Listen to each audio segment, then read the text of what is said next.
What if Naruto had his parents' knowledge and experience? Part 7. Disclaimer: I don't tone Naruto nor this fanfic. Warning: get ready for heavy sexual content. Kakashi started to sweat as he stared right into Naruto's eyes. The boy had a murderous look, and he could tell that it was directed at him. He wasn't sure why. If he calculated correctly, then it should be Sasuke's match right now. The Hokage made a gesture that made it very clear to leave the field immediately. He grabbed Sasuke before he jumped to the waiting area. Only then did he notice that Shikamaru was already on the field with a Suijinin, Sasuke's opponent to be exact. It seemed that they had disqualified Sasuke for not being there. Oh God, he will have to hear this out later. The boy will blame him, and that isn't all. Naruto is gonna kill him. We are sorry for the interruption and handle it later. Please continue your match, Jinma said with a tone that made it clear that he was so done with this shit. Kakashi and Sasuke both gaped as Shikamaru again turned his half of the field into shadows and attacked. His opponent didn't even react. The shadows came like a spear as they touched the boy's shadow. The crowd stilled as they thought the fight is over. Some even voiced their disappointment. But not a second later, sand started move. It surrounded the redhead with a hovering ring of sand.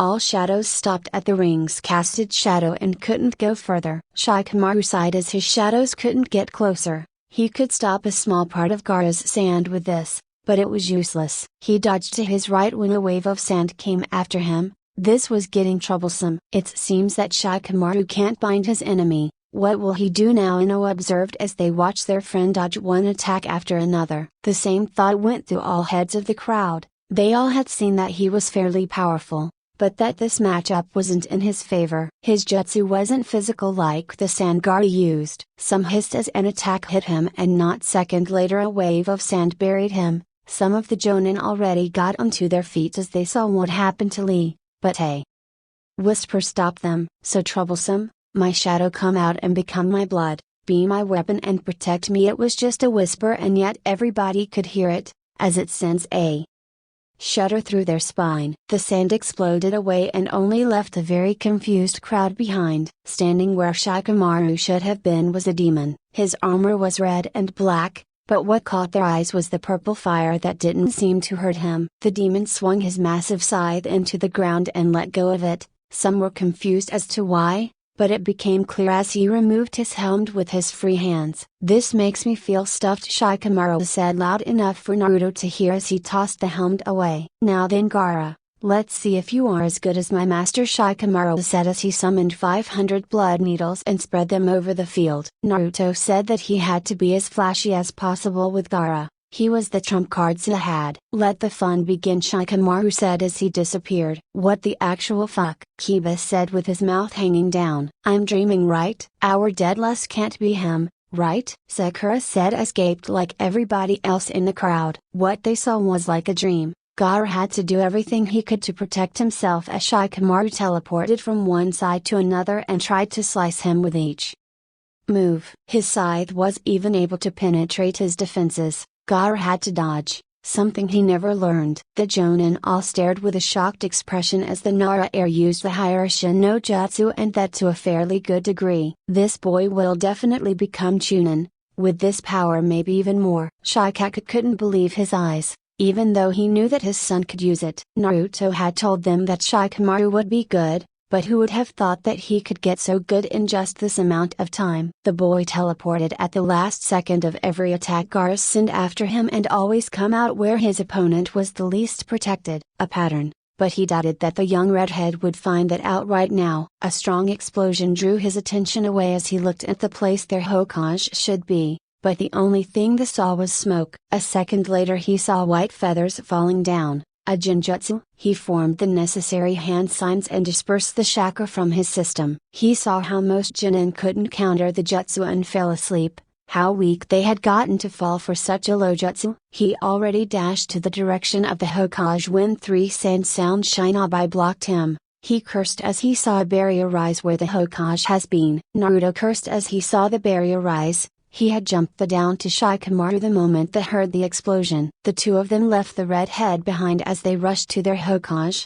The Hokage had priority before anything else. The protocol of Konoha was clear about this situation. All Chunin had to evacuate the civilian if not told otherwise. Chunin had to watch them and defend against enemies, while Jonin had to eliminate the threat. That was of course after they had permission from a higher-ranking Shinobi. That meant that all Chunin looked at the Jonin for a short confirmation, that they got with a short nod. The Jonin on the other hand had to search for their Hokage or the Jonin commander. Naruto had a bad feeling when he saw the Anbu outside the barrier. How could this happen? An Anbu was about to touch the barrier when Naruto pulled him back. "You will die touching it," Naruto simply said as he looked the corner of the barrier. "A four-man formation. Can you do something about it?" the Anbu captain asked. "No. It's a jutsu and not a seal. There is no countermeasure against such a powerful barrier, but it won't last long. Maybe if I use all my power it would be possible to just break it," Naruto said as he launched an attack against it. The whole building shook, but was unbothered by it. Naruto was about to launch a second attack when a gigantic amount of chakra was released near the walls. All ninjas stopped fighting for a second to glance to the direction. Most of them gulped when they saw the one-tail Shukaku. He was so big that everybody in the village could see him, no matter where they were. They could only stare as one swing of his tail destroyed a part of their wall. What a terrifying creature. What came next let all of their hearts stop. The Bajuu started to gather chakra. A Bajuu Dama. Konoha know all too well what this was, what kind of destructive power it has. They know what it feels like. It imprinted deep into their hearts. "Shikamaru gate," Naruto said in frantic. But the boy stayed still in fear, just watching how the ball grow. He was probably calculating how many of them will die with this attack. "Shikamaru gate," Naruto shouted this time as he slapped the boy. It seemed to work as he reached out to Naruto with trembling hands. They disappeared the moment their hands touched. Naruto tried to think of solution as they started to run from the gate to where the Bajuu was. Attacking Kumage Cure alone wasn't a problem, because it was easy to defend himself. Nobody could concentrate so much chakra on one point to penetrate his defense. This was completely different. He wasn't sure if he could defend a whole village. Just one point must be passed, and thousands of people will die. Did he had enough chakra to defend this village? Kakashi's eyes widened as he saw the Bajuu preparing to fire. This time there was no Minato who could teleport the Bajuu Dama away. He had just landed on the roof when Naruto had disappeared. The Shinobi all had to the look that said that they accepted their death. "Did he leave to escape?" a Chunin asked. His face showed how frightened he was, and yet Kakashi wanted to kill this damn man. "Shut up," a very familiar voice said from behind them. A shadow shot forward as it choked the Chunin. "Just to make this clear, nobody, and I mean nobody, is as loyal to Konoha as he is. This kid has no reason to even lift a finger for this village after what it has done to him, and yet he is protecting it," Shikaku said. "He will defend us with all he has, and nobody will say otherwise in my presence. Now don't just stand still and wait. Defend our village." With that, most of the Shinobi moved to evacuate the people. "Do you really believe it?" Kakashi asked as he stared at the giant ball of chakra. "It's all I can hope for." "Well, if I'm wrong then I won't live long in shame," Shikaku answered with a small laugh. Father, mother, please give me the strength to endure what is to come next," Naruto silently pleaded. "Stand behind me and protect yourself with a barrier," Naruto said to Shikamaru. The other boy just nodded as he did what Naruto told him. Konoha watched how a gigantic wall of gold raised around Konoha until it was even higher than the Bajuu itself. They all know who it was that raised something so indescribable. The wall got higher and thicker with each passing second. I need more to defend against this," Naruto thought as he poured all his chakra into the wall. He could only hope that this would be enough, that this would protect the people behind this. Suddenly the sound of charging chakra stopped for a few seconds. The silence was deadly as they all know what would come next. Most of the younger generation closed their eyes as they waited, while the older ones looked at where Naruto stood. His back turned to them as he gave his all to protect them. And then it came. All the civilians and even a few Shinobi fell to the ground as the whole of Konoha shook. Children cried as buildings started to crumble until there was nothing left, but it didn't matter to most of them.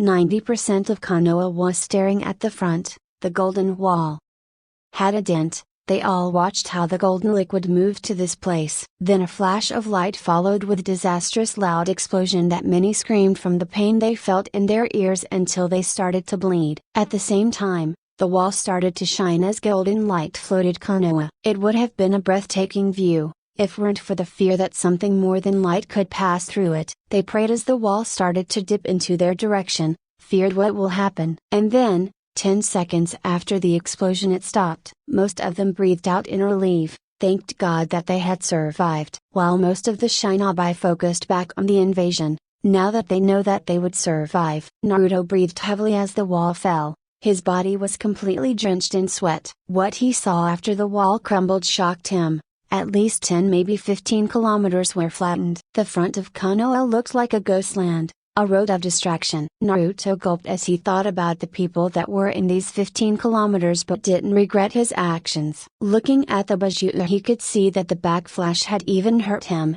His body started to gather the sand around as he tried to heal himself. He had to finish him, but how? His chakra was completely empty. He closed his eyes as he reached into himself. Opening his eyes, he was face to face with the Nine-Tail. "Are you here to force me for more chakra?" the beast asked with a huff. "No, I have no strength left for that. I'm here as lifelong partner and friend. I have nothing to offer, nothing to give. I'm here as a friend and I plead you for a bit of your strength," Naruto said as he looked into the eyes of the beast. Kurama looked at the young boy in front of him. It was just pitiful. This boy was possible the strongest human alive, and yet he asked him like this. He was well aware that Naruto could absorb his chakra through the seal, even in this condition. The boy respected him enough to ask first, and if he had to be honest, then he found the boy fascinating. So young and yet so powerful. He was fair and had good judgment. He wasn't greedy and yet he took what was rightfully his. He came by at least once a week to talk or ask for advice. He was never afraid of him. And that even before the brat had talked to his parents. "Sure, but you are not allowed to kill Shukaku," Kurama said to Naruto as the boy smiled at him. "Thanks," he said as he turned. "Kurama, huh?" Naruto stopped. "It's my name," the beast simply said as he vanished. "Kurama? What an unexpected name," Naruto whispered. Coming back to reality, he took a deep breath as chakra poured into him. He formed a small platform to stay on as he flied up. Looking around, he saw two summons at the west gate. Although damaged, they still moved. "Kill the summons on the west gate, but always remember that your life is more important than this mission." Shikamaru nodded as he vanished in a black flash. "Now then, he didn't give that much chakra, but it will work," Naruto said as he cut his palm. He used the blood to form a seal and started to pour chakra into it. "My enemy is far and strong. The only one reach him is you," Naruto whispered the ritual line as the wind around him picked up to form a gigantic white bow. "Welcome back, my old friend," Naruto said as he made drawing movement. An arrow formed as the bow was fully drawn. "Have a nice rest, Shukaku," Naruto said as he released the arrow. It shot forward like nothing the shinobi had ever seen. Hitting the lower part of the Bajuu, it destroyed it immediately. Naruto saw how the redhead woke up by the feeling of falling. It was over. He sighed as his vision started to blacken. The last thing he saw was Kakashi and Shikaku running to him. They probably wanted to catch him. Well,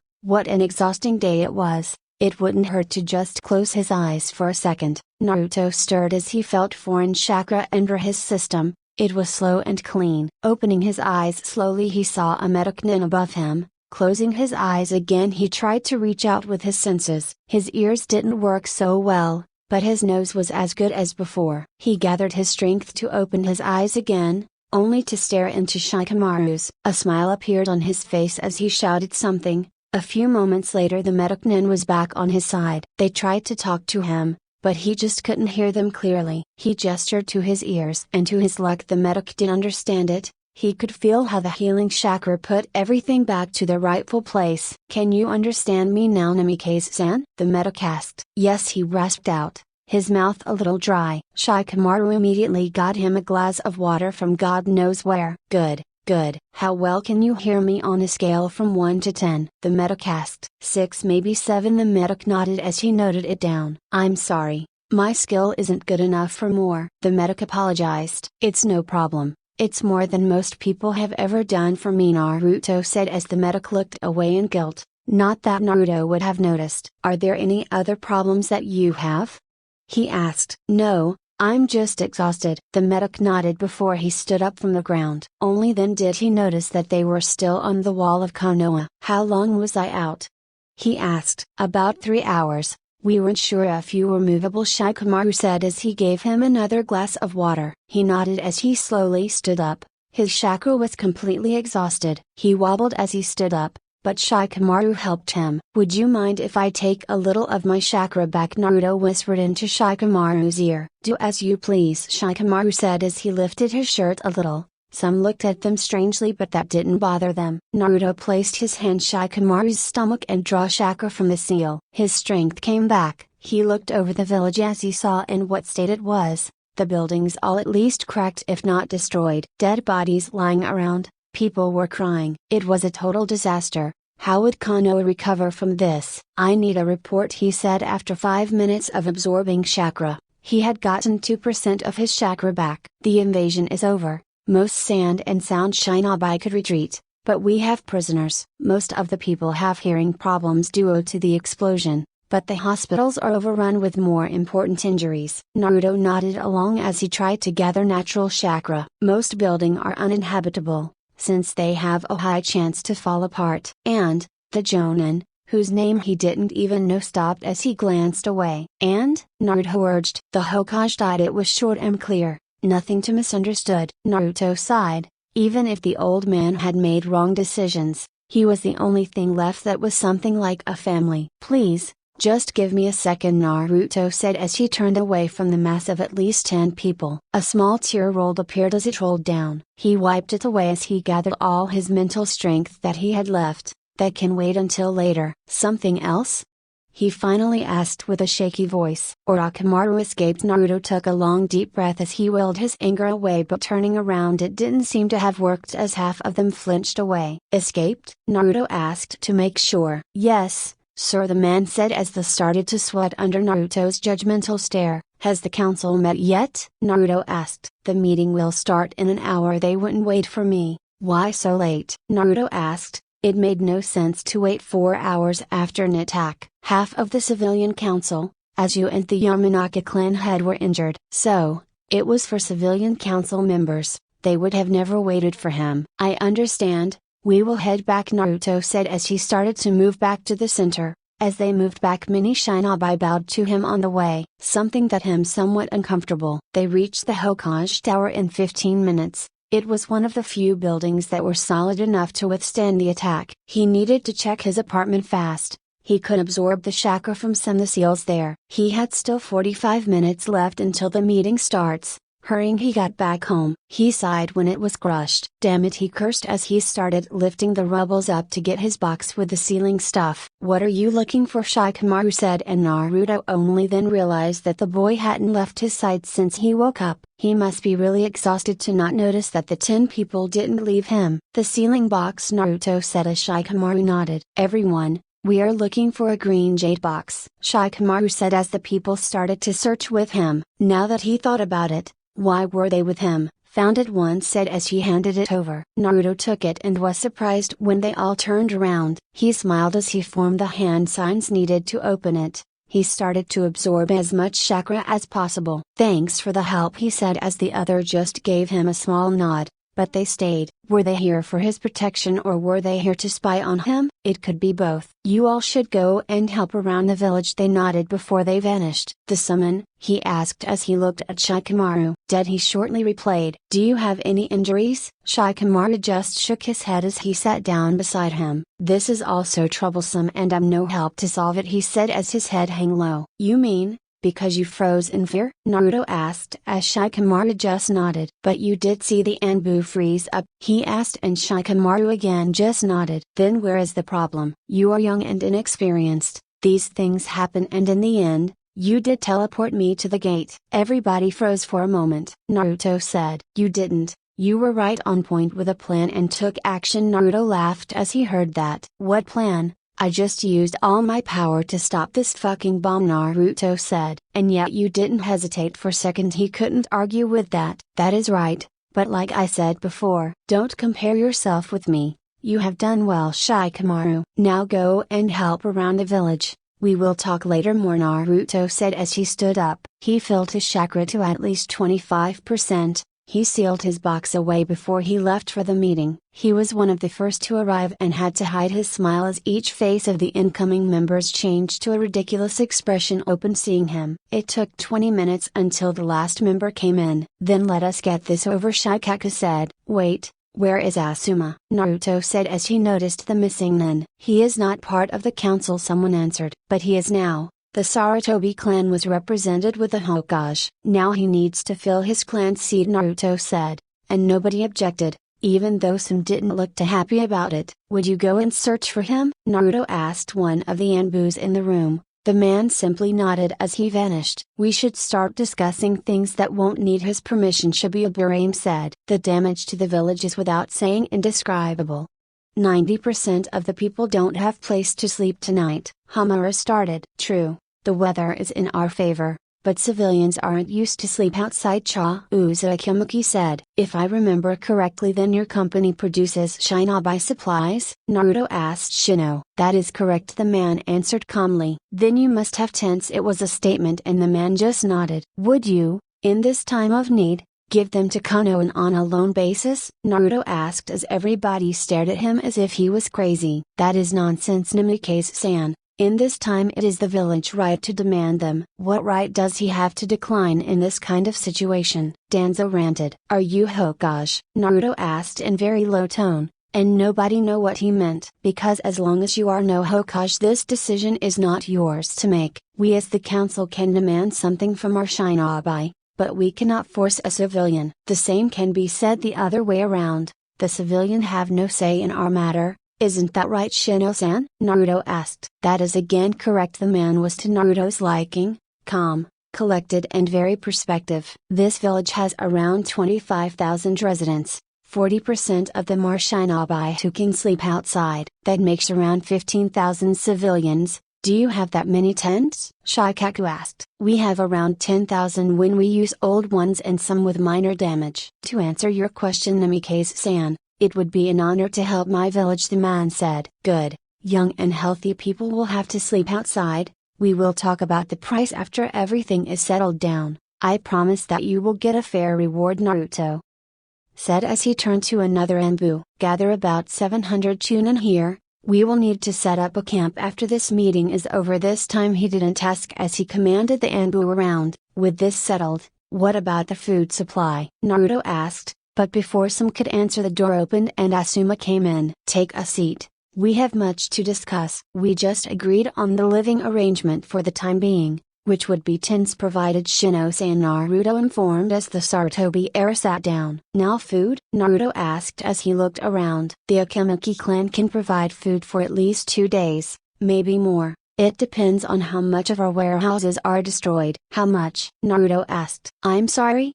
Uza wasn't sure what Naruto meant. How much will it cost your clan? Naruto said more specific this time. You are being ridiculous again. He and his clan are shinobi of this village. They will. The female elder Koharu started but was interrupted by Naruto. Shut up. You are nothing but a mere elder. You are here to advise and not to make decisions. Don't overstep your boundaries now that Hiruzen is dead. It seems that he was a bit lax on the matter, but until the Fire Daimyo ring has chosen a new Hokage, the authority is given to the person with the highest position, and that is the Jonin commander. People who say something different will be executed for treason. Is this clear? Naruto said with a deadly voice as of the people that moved away from him. The room was still as even the Anbu looked at him with big eyes. Nobody had ever yelled, let alone insulted an elder, and yet they couldn't say that he wasn't right. With that, all their eyes turned to Shikaku. Oh man, what a hassle, Shikaku said as he set himself upright. Well, how much, Uza? He finally asked his old teammate. As shinobi, I will just calculate the production cost and hand them over when we have a new Hokage, he answered after a moment of silent thinking. Good. Then the next point, reconstruction, Shikaku said as he sighed. This was all easier as Naruto was talking. What an uneasy leaving to have everybody listen to you. I will handle the reconstruction with a seal, but it will take some time to make it, Naruto said as the other stared at him. How much? Shikaku asked, and nobody even dared move their mouth. You just need to provide me with ink and paper, Naruto answered, and Shikaku nodded satisfied. Excuse me, but exactly will this seal work? To Naruto's surprise, it was civilian that asked the question. Well, they will see the seal anyway when he repairs the buildings. He smashed the table in half and all people jumped back in shock, some even in defense position. Naruto bit his thumb and focused chakra into his blood to shape a seal on one of half of the table. They all stared as it started to rise and piece itself together. This was something nobody of them had seen before. It was like magic, and most of them could think of thousands of different uses for it. Is this enough? Naruto asked as he sat back down. The man just nodded as he did the same. Good. Next point? Naruto asked as he looked at Shikaku. That would be the question of power, but I think that this was already discussed enough, or are there any objections? Shikaku had to hide his smile as he saw the faces of the three elders. They were about to explode. No. Good. We will send a team to get the fire Damie ring here as soon as possible. Jiraiya should be on his way back after hearing what happened here, Shikaku said as he looked for reactions but got none. We will build the camp outside of Konoha on the new flat. It will be easy to guard since it's impossible to hide there. Gather 500 Jonin to protect the place and 400 Chunin to help the Akemaki clan. I want all ink and paper delivered to Naruto. Any free shinobi is requested to help around the village or the hospitals. Give this order to all shinobi, Shikaku said as he stood up. We will meet tomorrow at the same time.